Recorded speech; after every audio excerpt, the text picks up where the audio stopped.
bütün O'zbekiston xalqi eshiting meni, mana shunday milisa sut chopib sarsam bo'lganimni ko'ringizlar, eshitingizlar.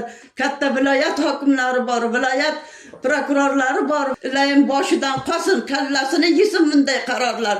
Prezidentning qarori turibdi-ku, prezidentga nimaga hech kim bo'ysunmaydi? Prezidentning qaroriga qarab qaror qilmaydi.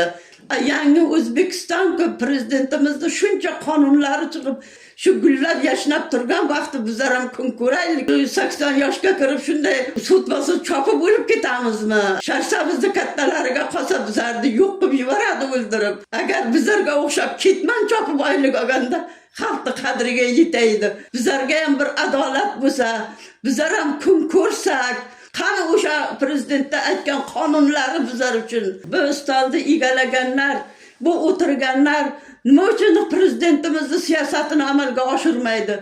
Xalqni shunchalik ezib, shunchalik oyoq osti qilish shartmikan bularga? Prezidentning qonunini ham gittakina ishlatinglarda. Hokimni mana qarori bilan sotgan, hokimni qarori bilan sotgan.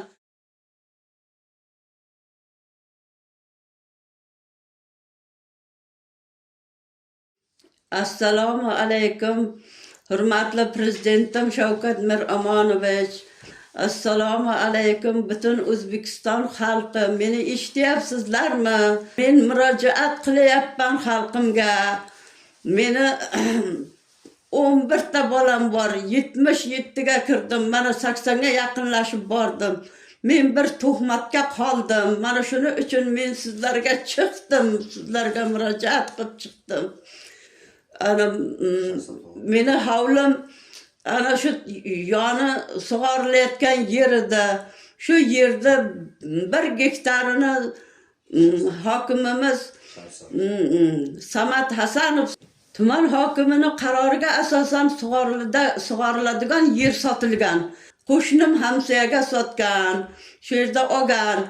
Meni umuman yo'li yo'q yer. Yo'l ochaman deb umuman tinchlik bermaydi. Yerimni tortib olaman deb kunin 10 ta teragimni kesib ham oldi. Yana ham 20 ta terag turibdi yerga. 2 sotik yerni qo'ymaydi. Janjal, kunin janjal, charchadim. Butun janjaldan, chopishdan charchadim. Kelmagan milisa, prokuror, sud hech kim qolmadi. Hammasi kelib ko'rdi. Hech qaysi berdi noto'g'ri deb topdi hammasi. Mana 5 ta kadastr dokument qilganlar ham noto'g'ri ekanini birlashib, bari bir bo'lib jinoyat qilganliklarini bo'yniga oldi. Shu bilan ham meni qo'ymaydi. Yana keladi yerimga tarmashib, yana kelib meni qo'ymaydi. 2025-yil 13-avgust kuni meni uyimga 2 mashina odam kelgan. Men doktorxonaga ketuvdim, bosh og'riq dori olib kelish uchun Sitramonga. Keginimcha 2 mashina odam hovlimdan chiqib ketdi. Hech kim yo'q bo'lgan hovliga. 9 yoshli nevaram bo'lgan 3-sinf. Shuni olib ergashtirib, shu terayni tagiga davr hovlimni aylanib ko'rishgan. Nima qilgan bo'lsa bilmayman. Kimlar keldi o'g'lim? Ikkita mashin keldi. Hop. Keyin darvozani taqillatdi. Men endi ochayotgandim.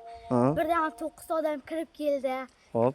Keyin ana 9 tadan 6 tasi chiqib ketdi-da, 3 tasi qoldi. 3 tasi qolgandan keyin bittasi buyruq berdi. Ana yerda hamma joy tekshirib chiqinglar dedi. Keyin 3 tasi, 2 tasi mana yerga chaqdi. Shiga kirgan, ha, mana shiga. Mana shiga seni. Keyin qolgan ana tualetga qaysi bordi?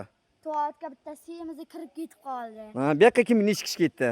Bitta odam mana men chaqib turdi, keyin bittasi anaqa ketib qoldi.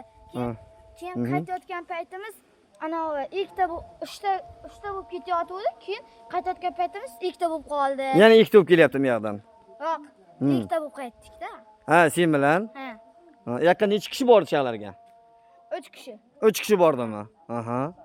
Tanimaysan-da, o'g'lim? Kirmanglar demadingmi?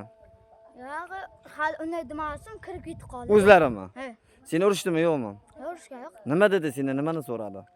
Shu savollar berdi. Nima dedi masalan? Masalan, keyin qachon olgansizlar dedi. Ha, mana mashinada. Ha. Keyin aqqa borib qachon oxirgi marta qachon mindilaring dedi. Ha, shunday savollar beryapsan ya. Seni mana yerga olib qo'ygan-da, to'g'rimi? Yoqqa borib nima ishlar qildi? Belmel ko'tardimi? Bironta ishlar qildimi? Qo'lida paketi bormidi? Ha. Chiqib ketishgan keyin ana men doktorxonadan keldim, kelin ham uyga yo'q edi. Kelin keldi, mashinani ichiga oldidan ko'rdim dedi. Illagi mashinga 5 ta odam bari futbolka, qora shapka, ustiga futbolka, ko'ziga ochko qo'yganlar. Tanimadim birontasini. Orqadagi 4 ta odam 9 kishi kelib hovlimni nima qilib ketgan bilmaymiz bizlar. Ertasi kuni soat 9'larga yana 2 mashin o'zim o'tiruvdim. Kelin 4 ta go'dak nevaram bor, yosh bola kelishdi yana. Kelishib turib, sizni uyingizda mana order bergan, tintuv qilamiz deyishdi. Ha mayli qilingizlar, mana uylarim bari ochiq, podvalam ochiq, uyam ochiq, hamma joyim ochiq deb aytdim o'shalarga.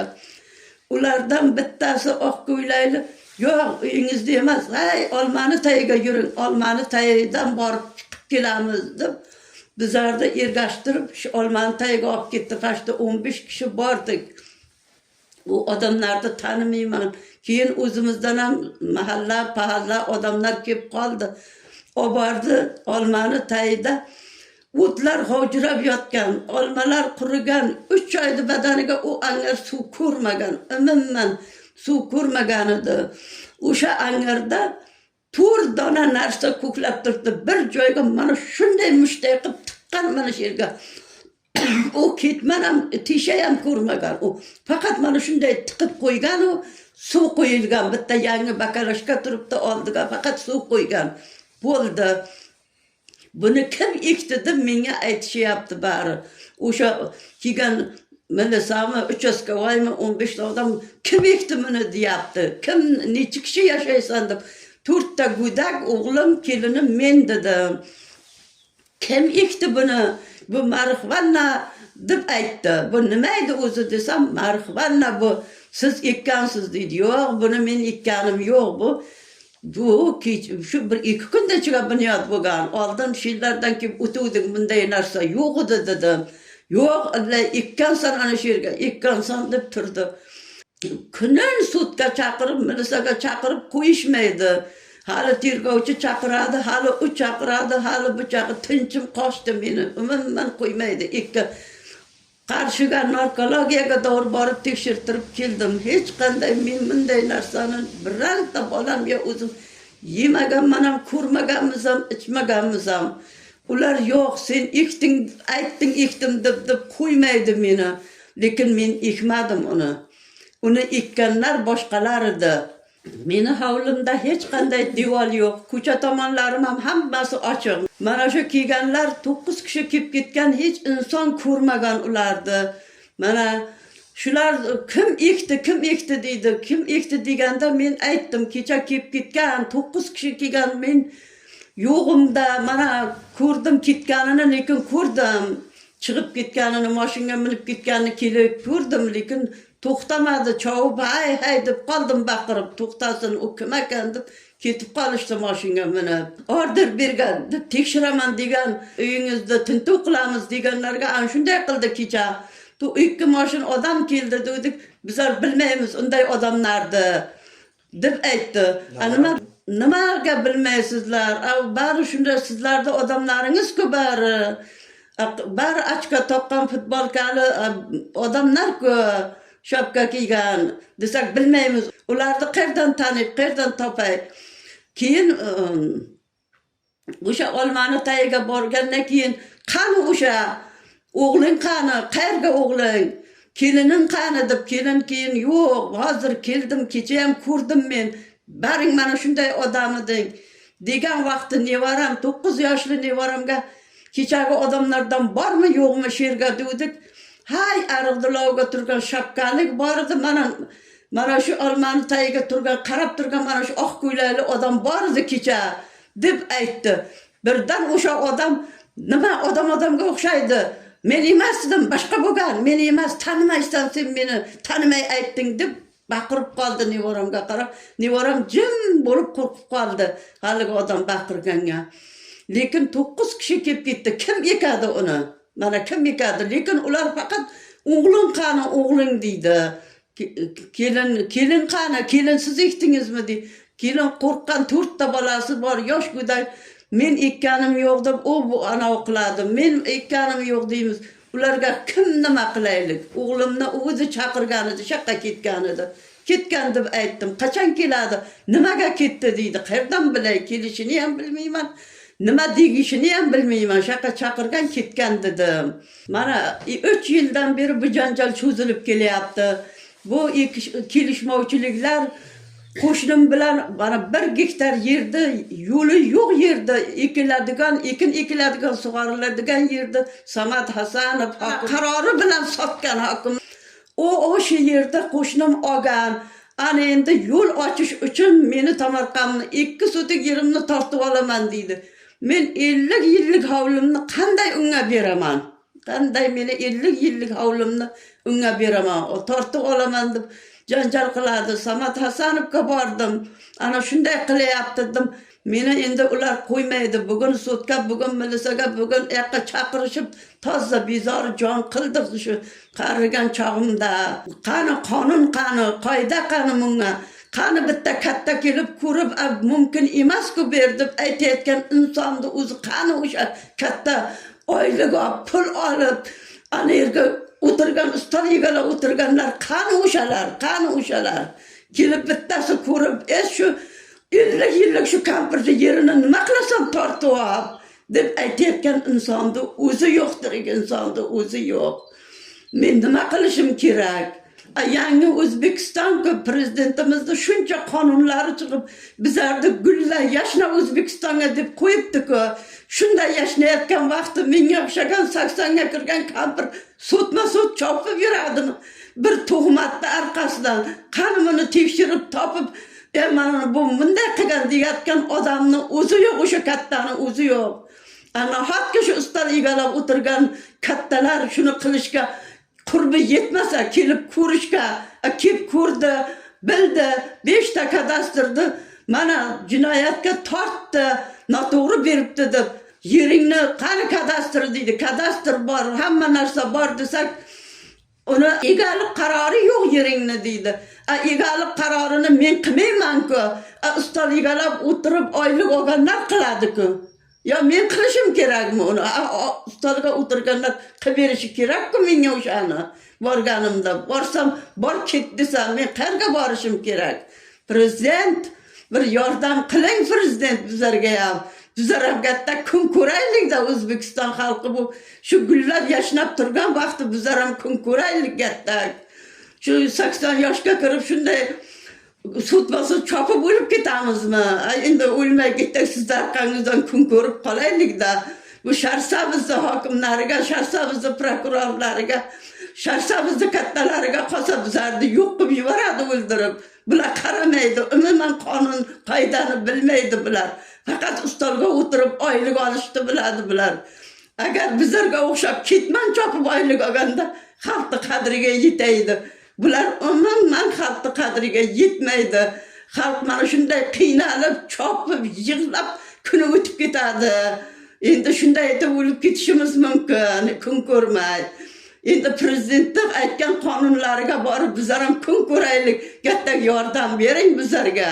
Bizlarga ham bir adolat bo'lsa, bizlar ham kun ko'rsak, qani o'sha siyosat, qani adolat, qani o'sha prezidentning aytgan qonunlari bizlar uchun, qani bizlar kun ko'rishimiz uchun, qani o'shalar. Bu kimning siyosati? Faqat hokimlarning siyosatiga qarab kun ko'ramizmi? Bular bizlarni shutib borsak haydab, urushib, so'kib kun beradimi bizlarga? Nima qilishimiz kerak? Qayerga boray? Bunday siyosatlar kallasini yesin, bunday siyosatlar. Shu siyosatga ham odam yashaydimi? Mana yashab o'tiribman mana shu siyosatga. Shunday kun ko'rmay, kunim sutma-sut milisa 80 yoshimga men chopishim shartmi shunchalik bu davlatga? Bu xalqqa, bu hokimiyatlar uyalmayotgan meni shunchalik choptirib chopishga. Buni 2 kunda hal qilsa bo'ladi-ku shular kelib ko'rib bilib. 2-3 yildan beri ham sudaraydimi shuni? Bu ustolni egallaganlar, bu o'tirganlar nima uchun prezidentimizning siyosatini amalga oshirmaydi? Qani bizning konstitutsiyalarimiz, qani bizlarning konstitutsiyalarimiz, qani bizlarning siyosatlarimiz? bizlarni kun ko'rishlarimiz qani? Xalq shunchalik qiynalib yashaydimi?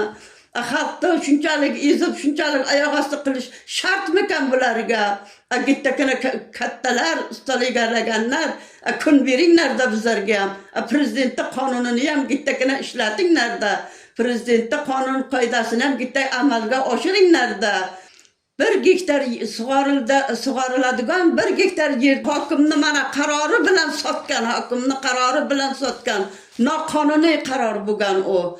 Mana shuning uchun janjal qilib 3 yildan beri sudrab meni milisa sudma-sud olib chopishadi. Men qayerga boray? 57 yillik hovlimni birovga beraymi? Bu qarorlar ilayim boshidan qolsin, kallasini yesin bunday qarorlar. Prezidentning qarori turibdi-ku, prezidentga nimaga hech kim bo'ysunmaydi? Prezidentning qaroriga qarab qaror qilmaydi. Prezident aytgan-ku, sug'oriladigan yerlar sotilmaydi deb. Sotishga sotibsan, yo'lini tavib berginda. Meni endi hovlimni kesib olib berasanmi yo'lda? Meni hovlimni men o'lsam o'laman, hovlimni bermayman. Men 57 yil yashagan hovlimni bu qarorlar ulayim kallasini yesin. Men nima qilayin? Qayerga borayin? Tuman hokimining qaroriga asosan sug'oriladigan yer sotilgan. Tuman hokimi sug'oriladigan yerni sotib, prezident qaroriga zid ish qilib o'tiribdi. 5 ta kadastrda noqonuniy deb o'zi jinoyatga tortib o'tiribdi-ku mana. Jinoyatga tortib noqonuniy berilgan bu yer deydi. Qarorni hokimning o'zi chiqargan-ku mana, hokimning o'zi chiqargan-ku qarorni. Nima qilishim kerak men? Buni hech kim ko'rmaydi ham, so'ramaydi ham. Qarorlaring kallangni yesin senlarni qarorlaring. 3 yildan beri men chopsam, bugun ham chopaman, erta ham chopaman. Nima uchun joyiga kelmay, birang katta so'ramaydi meni. Borku qarshiga katta bor, katta viloyat hokimlari bor, viloyat prokurorlari bor, viloyat katta odamlar bor. Nima uchun birang inson so'ramaydi shu nimaga shunday bo'lgan? Nima bari ustolga o'tirib oylikni oladi-ku, pulni oladi. Gitta menga o'xshagan xalqda ham gitta gapini eshitishi kerak-ku. 3 yil bo'layapti bu ishga. Odamlar odam o'ldirganda 2 kunga tovib qamab qo'yadi. 3 yildan beri ham hech kim shu prezidentga qarshi borgan qarorni topolmasa, nima qilishim kerak men? Kimga bir boray, murojaat qilay? Kimga murojaat qilayin? Boshqa qarshiga borsang hokimga bor deydi, hokimga borsang bor jo'na yo'qol deydi. Qayerga borishim kerak endi? Qayerga? Yo shu Mirziyoyevga boraymi prezidentning oldiga? Kimga borib aytay arzimni? Butun O'zbekiston xalqi eshiting meni mana shunday milisa sud chopib sarsam bo'lganimni ko'ringizlar, eshitingizlar. Nima qilishim kerak endi men? Yo qamalib ketaymi shu 1-2 sotik yer uchun? Nima iloj qilishim kerak? Men kun bermasa, qo'yishmasa, kunin milisa sud chaqiraversa, men qayerga borishim kerak? Kimga murojaat qilayin?